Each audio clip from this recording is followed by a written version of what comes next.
വിയറ്റ്നാമിലെ Ho Chi Minh സിറ്റിയിൽ നിന്നും ഞങ്ങൾ പോയത് 600 കിലോമീറ്റർ നോർത്തിലായിട്ടുള്ള കൊയിനോൺ എന്ന ടൗണിലേക്കാണ്.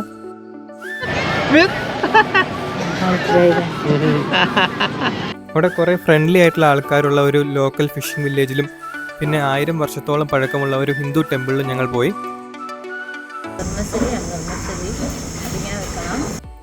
അതുപോലെ കൊയിനോണിൽ നിന്ന് മസ്റ്റായിട്ട് കഴിക്കേണ്ട കുറേ ഫുഡും നമ്മൾ ഈ വീഡിയോയിൽ ഇൻക്ലൂഡ് ചെയ്തിട്ടുണ്ട്. അപ്പോൾ നമുക്ക് വീഡിയോയിലേക്ക് പോകാം. Welcome to കൊയിനോൺ.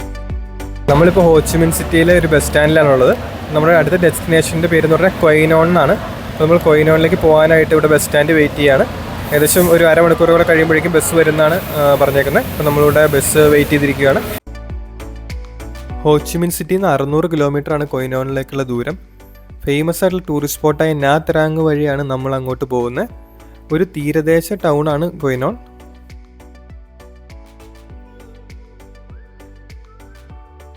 വിയറ്റ്നാമിൽ ബസ്സുകൾ കയറുമ്പോൾ നമ്മൾ ചെരുപ്പൂരി കവറിലിട്ടിട്ട് അതുകൊണ്ട് വേണം കയറാൻ.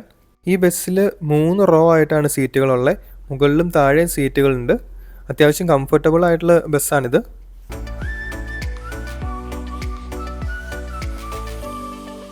ബസ് എടുത്തു. ഇനി നാളെ രാവിലെ കൊയിനോണിലെ കാഴ്ചകൾ കാണാം.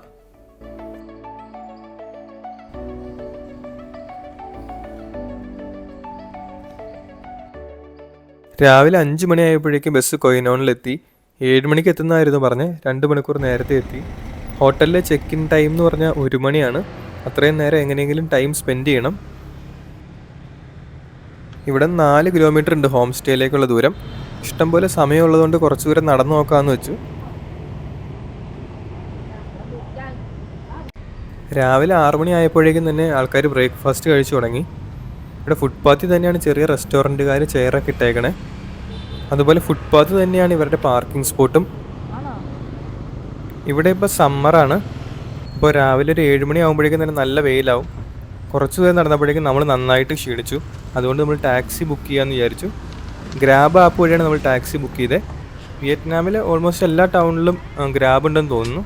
മലേഷ്യയിൽ ഞങ്ങൾ ഗ്രാബ് തന്നെയാണ് യൂസ് ചെയ്തത്. നല്ല കൺവീനിയൻ്റ് ആയിട്ടുള്ള ആപ്പാണ്. ടാക്സി മാക്സിമം അവോയ്ഡ് ചെയ്തിട്ട് ട്രാവൽ ചെയ്യണമെന്നാണ് നമ്മുടെ ആഗ്രഹം. പക്ഷേ ഇതുപോലത്തെ ടൗണിലൊന്നും ലോക്കൽ ബസ്സുകൾ തീരെയില്ല. അപ്പോൾ ടാക്സി ബുക്ക് ചെയ്യാതെ വേറെ വഴിയില്ല. ഹോം സ്റ്റേയിൽ ബാഗ് വെച്ചിട്ട് ഞങ്ങൾ അടുത്തുള്ളൊരു കഫേയിൽ വന്നു. വിയറ്റ്നാമിൽ ഇഷ്ടം പോലെ കഫേകളുണ്ട്. 2 കട എടുത്തു കഴിഞ്ഞാൽ ഒരെണ്ണം കഫേ ആയിരിക്കും. ഇവരിഷ്ടം പോലെ കോഫി കുടിക്കുന്ന ആൾക്കാരാണ്. ഈ കഫേയിലെ ആൾക്കാർ ഭയങ്കര ഹെൽപ്പിംഗ് ആണ്. ഹോം സ്റ്റേയിലെ റൂം റെഡി ആവുന്നവരെ നമ്മളോട് ഇവിടെ ഇരുന്നോളാൻ പറഞ്ഞു.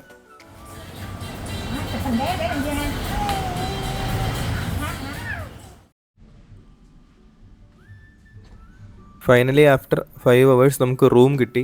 റൂം കൊള്ളാം. നല്ല വലിയ റൂമാണ്. അതേപോലെ നല്ല ക്ലീനുമാണ്.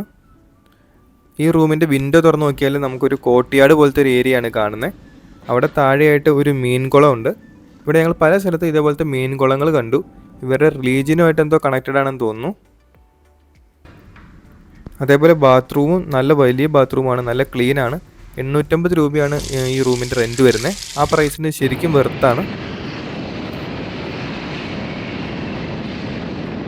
നമ്മളുടെ ഹോം സ്റ്റേയുടെ അടുത്തുനിന്ന് ഒരു സ്കൂട്ടർ റെൻറ്റിനെടുത്തു.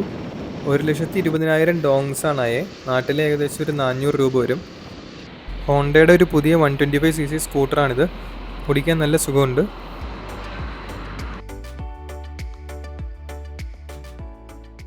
നമ്മൾ ബാൻസിയോ എന്നൊരു ഫുഡ് കഴിക്കാനായിട്ട് വന്നതാണ്. ഈ ഫുഡ് നമ്മൾ ഹോച്ചിമിൻ സിറ്റിയിൽ നിന്ന് കഴിച്ചായിരുന്നു. പക്ഷെ നമുക്കൊരു സാറ്റിസ്ഫാക്ഷൻ ഉണ്ടായിരുന്നില്ല. അപ്പോൾ ഇത് കുറച്ചും കൂടെ ഒതൻറ്റിക്കായിട്ട് നല്ല ബാൻസിയോ കൊയിനോണി കിട്ടുമെന്ന് അറിഞ്ഞു. അങ്ങനെയാണ് ഇവിടെ വന്നത്. ടൂറിസ്റ്റുകൾ ഒരുപാട് വരുന്ന ടൗൺ അല്ല കൊയിനോൺ. സോ നമ്മളിത് കഴിക്കാനായിട്ട് പുള്ളിയുടെ ഹോട്ടലിൽ വന്നു എന്ന് പറഞ്ഞപ്പോൾ പുള്ളി ഹാപ്പിയായി. നമ്മൾ പറഞ്ഞേക്കുന്നത് പ്രോൺസും അതുപോലെ ബീഫും ബാൻസിയോ ആണ്. ബാൻസിയോ ഉണ്ടാക്കാനായിട്ട് ആദ്യം മാവ് അപ്പം പോലെയൊക്കെ ഇങ്ങനെ പരത്തി എടുത്തിട്ട് അതിൻ്റെ മുകളിൽ ബീഫും പ്രോൺസും ഒക്കെ ടോപ്പിങ്സ് ആയിട്ട് വെക്കും. എണ്ണയിൽ വറുത്തെടുക്കുന്നതുകൊണ്ട് അല്പം ക്രിസ്പി ആയിട്ടുള്ള ടെക്സ്ചറാണ് ബാൻസിയോയ്ക്ക്. First time you using one dry paper. This can be eaten, right? Yeah, can eat. ഈ ഫുഡ് പ്രോപ്പറായിട്ട് എങ്ങനെയാണ് കഴിക്കേണ്ടതെന്ന് പുള്ളി നമുക്ക് പറഞ്ഞു തരികയാണ്. ആദ്യം നമ്മൾ റൈസ് പേപ്പർ എടുക്കണം. റൈസ് പേസ്റ്റാക്കിയിട്ട് ഉണ്ടാക്കുന്ന ഒരു ഷീറ്റാണ് റൈസ് പേപ്പർ. ഫുഡ് റാപ്പ് ചെയ്തിട്ട് കഴിക്കാനായിട്ടാണ് ഇത് മെയിനായിട്ട് യൂസ് ചെയ്യുന്നത്. ആ റൈസ് പേപ്പറിനകത്തേക്ക് നമ്മൾ പച്ചക്കറികളും അതേപോലെ ഈ ബാൻസിയോയും വെക്കണം. പച്ചക്കറികളുടെ കൂടെ മാങ്ങയും കുക്കുംബറും ഒക്കെ ഉണ്ട്. ഇതെല്ലാം കൂടെ ചേർത്തിട്ട് നമ്മളൊരു ഷവർമ പോലെ റോൾ ചെയ്തെടുക്കണം. അതിനുശേഷം പീനട്ട് സോസിൽ മുക്കിയിട്ടാണ് കഴിക്കേണ്ടത്. Yeah. One, one piece. The complete piece. And roll it. You roll it. Help me. You roll it. Roll three circle.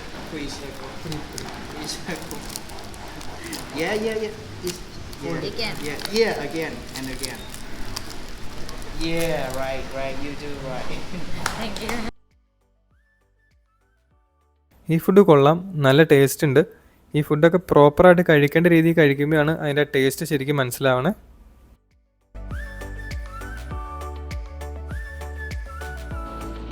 ഇനി നമ്മൾ പോകുന്ന ഇവിടെയുള്ളൊരു ഫിഷിംഗ് വില്ലേജിലേക്കാണ്. നോൺ ഹായ് എന്നാണ് ഫിഷിംഗ് വില്ലേജിൻ്റെ പേര്. കൊയിനോൺ ടൗണിൽ നിന്ന് 15 കിലോമീറ്ററാണ് അങ്ങോട്ടുള്ള ദൂരം. നോൺ ഹായിലേക്ക് പോകാനായിട്ട് നമ്മൾ കടലിന് എക്രോസ് ആയിട്ടുള്ള ഈ പാലത്തേക്കൂടെ പോകണം. ഏകദേശം 2.5 കിലോമീറ്റർ നീളമുണ്ട് ഈ പാലത്തിന്. ഒരു രക്ഷയില്ലാത്ത കാറ്റാണ് ഇവിടെ. വണ്ടി ഓടിക്കാൻ പറ്റാത്ത പോലെ കാറ്റടിച്ചുകൊണ്ടിരിക്കുകയാണ് ഇപ്പോൾ.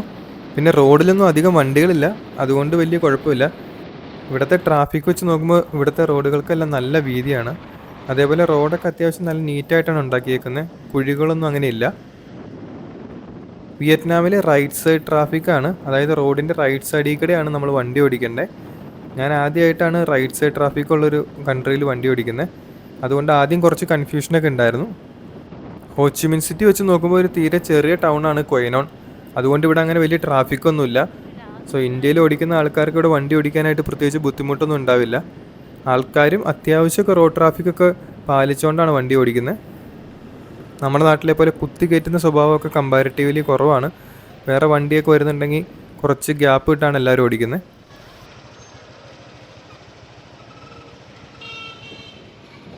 ഹോച്ചിമിൻ സിറ്റിയിൽ നിന്ന് ഹനോയിലേക്ക് പോകുന്ന വഴിക്ക് ജസ്റ്റ് ഒരു സ്റ്റോപ്പ് എന്നുള്ള രീതിയിലാണ് നമ്മൾ കൊയിനോണിൽ വന്നത്.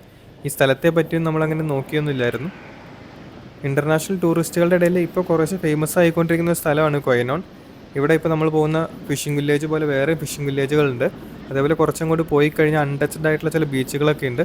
സോ അത്യാവശ്യം ഫേമസ് ആയി വരികയാണ് കൊയിനോൺ ഇപ്പോൾ. നമ്മൾ ജസ്റ്റ് 2 ദിവസമേ ഇവിടെ ഉള്ളൂ. സോ ഒരുപാട് ഡീപ്പായിട്ട് നമുക്ക് എക്സ്പ്ലോർ ചെയ്യാൻ പറ്റില്ല.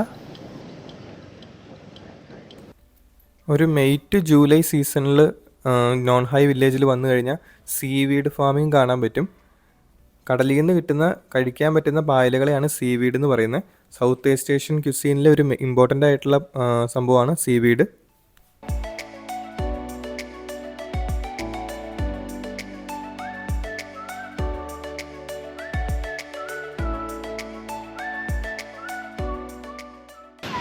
Bạn đến từ đất nước Ấn Độ phải không? Hả? Yes. Ok. Yes. Yes. Tên tôi là tên Sĩ. Năm nay 50 tuổi. Tôi là Archana. Bao nhiêu? Archana, Chena. Ok. Prashant, Farasa. Prashant. Farasa. Ok.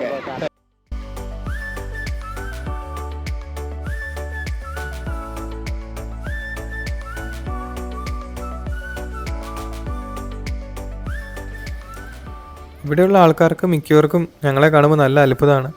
ആദ്യമായിട്ടാണെന്ന് തോന്നുന്നു ഇവർ പലരും ഇന്ത്യക്കാരെ കാണുന്നത്. അതേപോലെ ഇവിടെ foreign ടൂറിസ്റ്റുകളും തീരെ കുറവാണ്.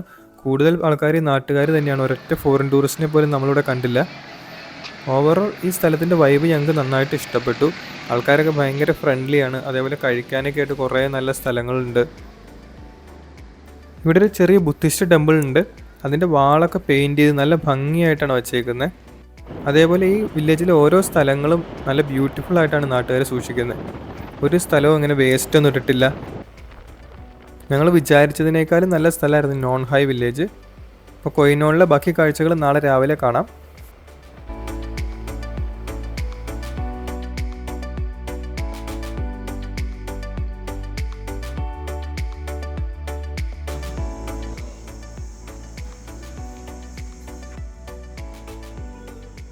നമ്മൾ ബ്രേക്ക്ഫാസ്റ്റ് ആയിട്ട് ഒരു വെരി ലോക്കൽ ആൻഡ് വെറൈറ്റി ആയിട്ടുള്ള ഒരു ഡിഷാണ് ട്രൈ ചെയ്തത്. ബാൻഹോയ് ചാവോലോങ് എന്നാണ് ഈ ഡിഷിൻ്റെ പേര്. ചാവോലോങ് എന്ന് പറഞ്ഞാൽ പോർക്ക് ഇട്ടിട്ടുള്ള കഞ്ഞി. അതുപോലെ ബാൻഹോയ് എന്ന് പറഞ്ഞാൽ റൈസ് വെർമിസിലി, നമ്മുടെ ഇടിയപ്പം പോലെ ഇരിക്കും. ഇത് രണ്ടും കൂടെ മിക്സ് ചെയ്തിട്ടുള്ള ഡിഷാണ് നമ്മളിപ്പോൾ കഴിക്കുന്നത്. ഇതൊരു സ്ട്രേഞ്ച് ഡിഷാണെന്നാണ് ഈ നാട്ടുകാർ തന്നെ പറയുന്നത്. സംഭവം നല്ല ടേസ്റ്റ് ഉണ്ടായി.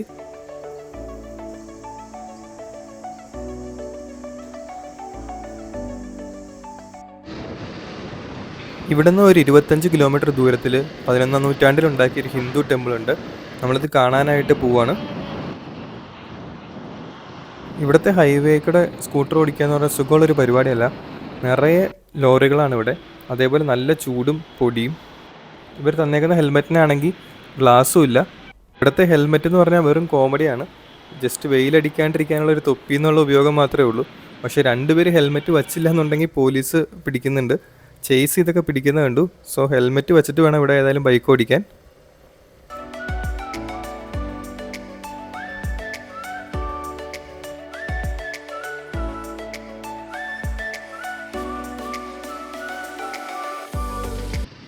നമ്മൾ ടെമ്പിളിൻ്റെ അവിടെ എത്തി.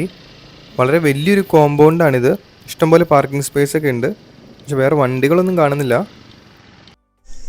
നമ്മൾ ടിക്കറ്റ് എടുത്തു. 15,000 ടോങ്സാണ് ഒരാൾ ടിക്കറ്റ് വരുന്നത്. ഏകദേശം നാട്ടിലെ ഒരു 50 രൂപ വരും. അതിൻ്റെ കൂടെ അവർ നമുക്കൊരു ബ്രോഷർ തന്നിട്ടുണ്ട്. ഇതിൻ്റെ ഹിസ്റ്ററി മാപ്പ് എല്ലാം ഉള്ളൊരു ബ്രോഷറും കൂടെ തന്നു. മനസ്സിലായ കാര്യങ്ങളൊക്കെ പറഞ്ഞു.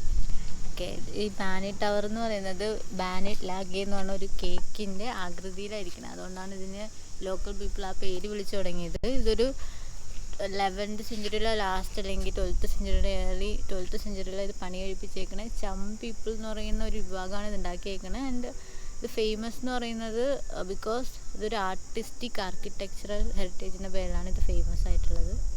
2ാം നൂറ്റാണ്ട് മുതൽ 18ാം നൂറ്റാണ്ട് വരെ സെൻട്രൽ ആൻഡ് സൗത്ത് വിയറ്റ്നാമിൽ ഉണ്ടായിരുന്ന രാജവംശമാണ് ചാം അല്ലെങ്കിൽ ചമ്പ രാജവംശം. ഇന്ത്യയായിട്ട് ഒരുപാട് ട്രേഡിംഗ് റിലേഷൻസൊക്കെ ഉണ്ടായിരുന്നു ഇവർക്ക്. ഇന്ത്യയിലെ റിലീജിയൻസായ ഹിന്ദുയിസം ബുദ്ധിസം ഒക്കെ ഇവരെ ഒരുപാട് ഇൻഫ്ലുവൻസ് ചെയ്തു. അങ്ങനെ ഈ രാജവംശത്തിലെ രാജാക്കന്മാരുണ്ടാക്കിയതാണ് ഈ ടെമ്പിൾ. ഈ രാജാക്കന്മാർക്കൊക്കെ ഇന്ത്യൻ സ്റ്റൈൽ പേരുകളാണ്. ഗംഗരാജ, ഹരിവർമ്മൻ എന്നൊക്കെയായിരുന്നു ഇവരുടെ പേരുകൾ. അതേപോലെ അന്നത്തെ ഇവിടുത്തെ സ്ഥലങ്ങളുടെ പേരെന്ന് പറഞ്ഞാൽ ഇന്ദ്രപുര, പാണ്ഡുരംഗ അങ്ങനെയൊക്കെയാണ്. ചാം വംശജർ ഇപ്പോൾ ഇവിടുത്തെ ഒരു എത്നിക് മൈനോറിറ്റിയാണ്. ഇവർ വിയറ്റ്നാം കൂടാതെ മറ്റു സൗത്ത് ഈസ്റ്റ് ഏഷ്യൻ രാജ്യങ്ങളിലും ഇപ്പോൾ ഉണ്ട്. എല്ലാ രാജ്യങ്ങളോട് ചേർത്തിട്ട് ഏകദേശം 8 ലക്ഷം ചാം വംശജരുണ്ടെന്നാണ് കണക്ക്. കൊയിനോണിലെ കാഴ്ചകൾ ഇവിടെ അവസാനിക്കുകയാണ്. ഇനി നമ്മൾ പോകുന്നത് സെൻട്രൽ വിയറ്റ്നാമിലെ ഫേമസ് ആയിട്ടുള്ള ടൂറിസ്റ്റ് സ്പോട്ടായ ഹോയിയാനിലേക്കാണ്. അപ്പോൾ അവിടുത്തെ കാഴ്ചകൾ മിസ് ചെയ്യാതിരിക്കാനായിട്ട് ചാനൽ സബ്സ്ക്രൈബ് ചെയ്യുക. അപ്പോൾ അടുത്ത വീഡിയോയിൽ ഹോയിയാനിലെ കാഴ്ചകളുമായി കാണാം.